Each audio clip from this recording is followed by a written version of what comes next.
আলহামদুলিল্লাহি রাব্বিল আলামিন আসসালাতু ওয়াসসালামু আলা সাইয়্যিদিল মুরসালিন ওয়া আলা আলিহি ওয়া সাহবিহি আজমাইন। বাংলাদেশ জামায়াত ইসলামী মানিকগঞ্জ সদর থানার অন্তর্গত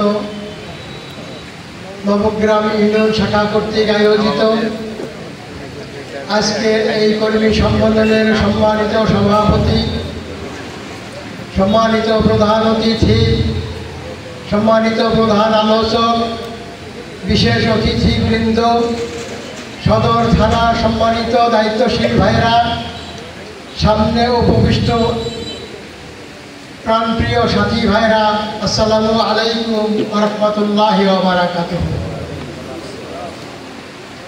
আমি চাইলে গুরুত্বপূর্ণ বক্তা সামনে আছে। আমি শুধু আপনাদের চিন্তার জন্য একটি কথা বলতে চাই। বাংলাদেশের প্রেক্ষাপটে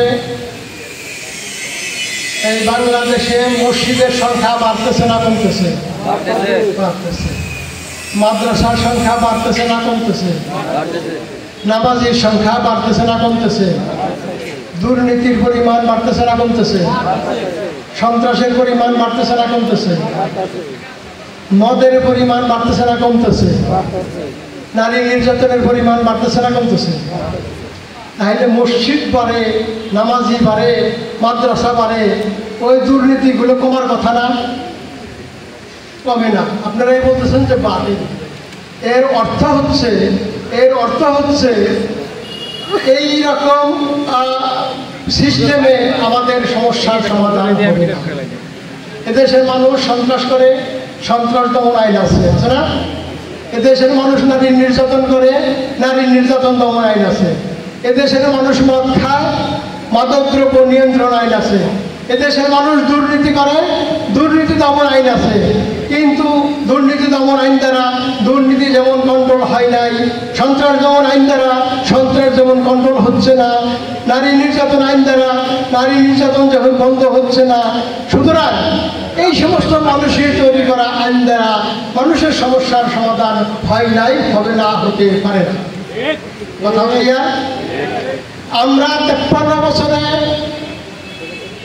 স্বাধীনতার 53 বছরে আমরা বহু নেতার পরিবর্তন ঘটিয়েছি, বহু সরকারের পরিবর্তন ঘটিয়েছি, বহুবার সংবিধান সংশোধন করেছি, কিন্তু আমাদের ভাগ্যের কি পরিবর্তন হয়েছে? পরিবর্তন হয় নাই, হতে পারে না। যতক্ষণ পর্যন্ত আল্লাহর আইন এবং সত্যকের শাসন, কোরআনের আইন এবং সত্যকের শাসন কায়েম না হচ্ছে, ততদিন পর্যন্ত আমরা যতই নেতার পরিবর্তন ঘটাই, আমাদের ভাগ্যের পরিবর্তন হবে না। সুতরাং আমাদেরকে আসতে হবে কোরআনের কাছে। আমাদের আদর্শ নেতাকে লাকাদ কানা লাকুম ফি রাসূলিল্লাহি উসওয়াতুন হাসানা, সবচেয়ে উত্তম আদর্শ কার কাছে রয়েছে?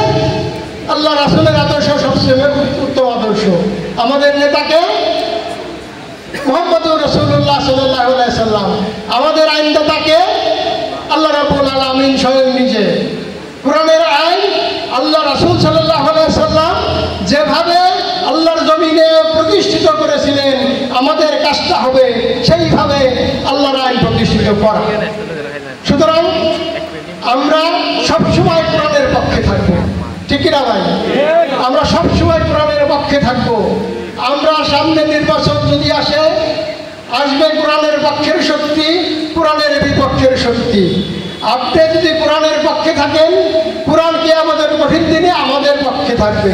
আল কুরআনু হুজ্জাতুল লাকা আও আলাইকা, আল্লাহ রাসূল সাল্লাল্লাহু আলাইহি ওয়াসাল্লাম বলেন, কিয়ামতের কঠিন দিনে কোরআন হবে আপনার পক্ষের দলিল অথবা বিপক্ষের দলিল।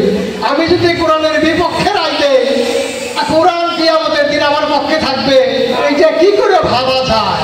বাংলার মুসলমানরা সে কি করে ভাবতে পারে? সুতরাং আমি শেষ কথা বলতে চাই, আমরা কোনো দফায় বিশ্বাস করি না, আমরা কোনো বাপের আদর্শ বাস্তবায়ন করতে চাই না, আমরা কোনো স্বামীর আদর্শ বাস্তবায়ন করতে চাই না।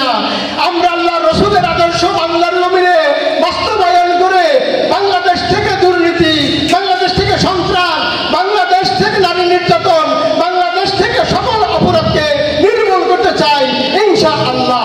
তাআলা আমাদের সবাইকে তৌফিক দান করুন। ওয়া মা তৌফিক ইল্লা বিল্লাহ। আসসালামু আলাইকুম ওয়া রাহমাতুল্লাহি ওয়া বারাকাতুহু।